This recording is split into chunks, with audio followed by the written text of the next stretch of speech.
This is the Rankine oval that we obtained when we had a source and sink separated by a distance 2a. As a tends to 0, that is, we bring the source and the sink close together. That is, we let the value of a tend to 0 while keeping qa as constant. The source-sink pair tends to a doublet and the oval transforms into a circle. The superposition of doublet of strength mu and the uniform stream of velocity v naught in the x direction gives the resultant potential and stream function as this and this. Clearly, the streamline psi is equal to 0 when this factor is 0. That is 1 minus mu divided by v naught r square is equal to 0. That is at r is equal to under root mu by v naught, psi is 0, or r is equal to constant equal to under root mu by v naught is a streamline. That is a circle. That's what is shown in this picture. This is the streamline psi is equal to 0. And since this is closed, the inside of this can be replaced by a body, a circular cylinder of radius capital R is equal to under root mu divided by v naught, where mu naught is the strength of the doublet and v naught is the free stream velocity, the uniform velocity approaching the cylinder. In the resulting r component of velocity and theta component of velocity are given by this formula. They are obtained by differentiating the velocity potential phi with respect to r and with respect to theta. Then the theta velocity on r theta, that is on the surface of the cylinder, is nothing but minus twice v naught sine theta. Recall that v theta is taken positive when it is counterclockwise. Of course, the r component of velocity on this circular surface is 0, this being a streamline on which there should be no radial component of velocity. We plot v theta divided by v naught on the surface of this cylinder of radius capital R. That is, we plot minus 2 sine theta in a polar plot, and this is what we get. The velocity is 0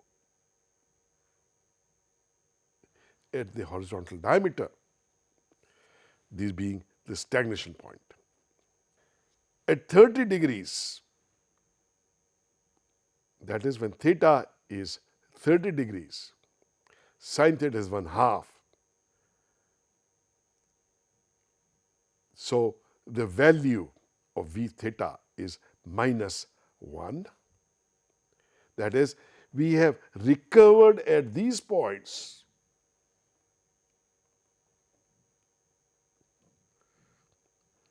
the value of velocity in the free stream. That is the value of the uniform stream which is approaching this body. We can calculate the coefficient of pressure, and we have done this in an earlier lecture by using the Bernoulli equation between a point 1 far stream and a point 2 on the surface at an angle theta, and we obtain the coefficient of pressure, which is pressure at r theta minus p naught, the faraway pressure, divided by 1/2 rho v naught square, the characteristic pressure difference, and this is obtained as 1 minus 4 sine square theta. This, when plotted, looks like this. The two dark lobes are the positive pressures, where the velocity, this is between minus 30 degrees and plus 30 degrees, the velocity is less than the free stream velocity, and so by Bernoulli equation, the pressure is more than the pressure far away. Cp is positive. From 30 degrees to 150 degrees, the velocity is more than v, both on the upper part of the cylinder and the lower part of the cylinder, and the pressure coefficient is negative. The pressure picture is completely symmetrical fore and aft and top and bottom, signifying that there is no lift or drag on a circular cylinder in a potential flow. Now let us consider a flow past a cylinder with circulation. That is, we take the potential of a circular cylinder that we obtained earlier and superimpose on this a vortex. And when we do this, the resulting potential function is nothing but that due to a uniform stream and a doublet plus a free vortex of strength gamma. And similarly, the stream function. If we plot the streamlines, this is the pattern of streamlines that we see. Clearly, it is asymmetrical top and bottom. On the lower part, the streamlines are closer together than on the top part, signifying the velocities on the lower part are more than the velocities in the top part. The stagnation points, which were on the two ends of a horizontal diameter, have now moved up to these 2 points,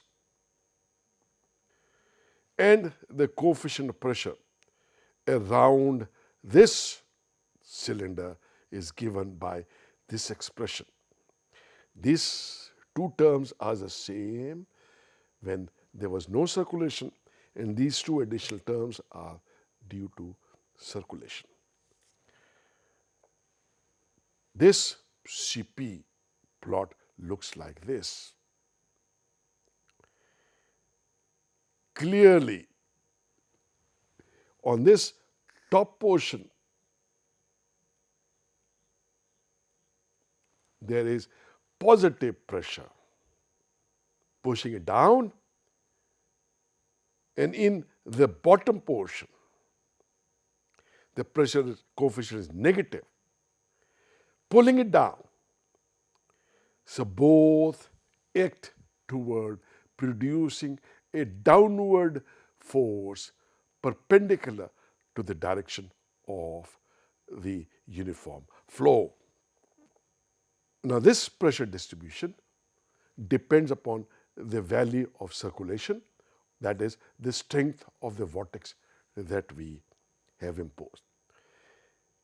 When gamma by RV naught is equal to 4 pi, gamma is the circulation, RV naught is the product of the radius of the cylinder and the free stream velocity. When this value is 4 pi, the two stagnation points merge at one point. This stagnation point is right at theta is equal to 90 degrees, and the distribution of the coefficient of pressure is like shown here. The positive pressure here at 90 degrees, which will be somewhere here, the pressure coefficient is 1, this being the stagnation point, and through much of the bottom portion and some part of the top portion, there is negative Cp. So this results again in a net force which is downwards. Here I have superimposed on this a case when gamma by Rv naught is greater than 4 pi, and then there is no stagnation point on the circular streamline. This stagnation point has moved up into this free region. The flow looks like this, and now there is a negative pressure coefficient throughout the surface of the cylinder, resulting in large negative force which is perpendicular to the direction of velocity. We can find out this force by integrating the pressure difference multiplied by the area, and if we do this integration, not a complicated job, and we obtain the pressure force per unit length of the cylinder as minus rho V naught gamma. It is linearly proportional to V naught and to gamma and to the density rho. This force is perpendicular to the direction of flow, and we will find out that there is no component of drag. There is no force along x-axis. The force is purely downwards. We define a lift coefficient, Cl, is equal to this lift force that we obtained divided by 1/2 rho V naught square, which is the characteristic pressure difference in such flows, and the area AC, a characteristic area. Typically, the characteristic area is taken as the planform area, which for a cylinder radius r and length L would be twice r times L, that is d times L. And if we make the necessary calculation, we get the lift coefficient as twice gamma divided by d V naught, and the drag coefficient is 0. Recall that the lift is the force perpendicular to the direction of the uniform stream in which the cylinder is situated, and drag is the force in the direction of the stream. It may be noted that this lift is independent of the shape of two-dimensional body. We may have worked with a Rankine oval or any other closed two-dimensional body, and there is a theorem that shows that the lift on a body of any shape is given by minus rho V naught gamma per unit length. This theorem is known as Kutta-Joukowski theorem. We had obtained stream function as this, and we had shown that when we change the value of gamma from 2 pi to 4 pi to 8 pi, the flow changes, but the shape of the closed streamline remains the same, circular, same radius. So changing gamma, that is changing the circulation, changing the strength of the free vortex, does not change the shape of the body. This result is of great significance in aerodynamics where we would see that all values of gamma produce the same closed body. But there's only one value of gamma that fits the practical situation. We will talk about this in the next lecture. If we have a rotating cylinder, the flow about this starts rotating because of the no slip boundary conditions. And if we wait long enough, there would be a theta velocity which would vary like 1 over r on the surface of this cylinder. The velocity would be omega times r. The analysis that we did just now, where we had circulation about a cylinder, is sometimes used to model this flow. Clearly, there is a conflict because this rotating cylinder would not set up a free vortex in a flow which is non-viscous, and it is the non-viscous flow, the potential flow, in which we obtained the earlier results. But we see that there is an effect, and as this cylinder rotates in a real fluid and there is a uniform flow past this cylinder, we have a force which is like lift, and this force is of the same order as predicted by the formula in the last slide. That is, Cl is like 2 gamma by dV naught obtained earlier, and the drag coefficient 0. Plot it. This is the Cl obtained by the formula above, where omega r is the surface velocity of this rotating cylinder, and V naught is the stream velocity of flow approaching it. And this curve we plot is a straight line, Cl theoretical. But the measured values are like this.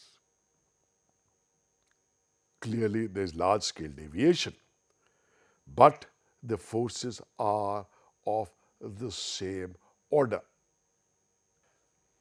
The drag coefficient should have been 0, but we obtain a drag coefficient that looks like this. This is not of the same order as Cl. This is order 1/10 of Cl. So Cd is much less than Cl, but the predicted Cd is 0 if we assume the flow to be inviscid.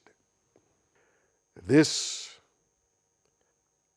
effect is given the name Magnus effect, and we use this as the formula for the Magnus effect, though the actual lift force is an order of magnitude less than this. A lot of experiments have been done in wind tunnels, and now with digital computers, calculations have been made for real fluid, and we get a Cl curve which is very close to this without invoking the effect of this circulation. In the next lecture, we'll introduce the potential flow about aerofoils. Thank you.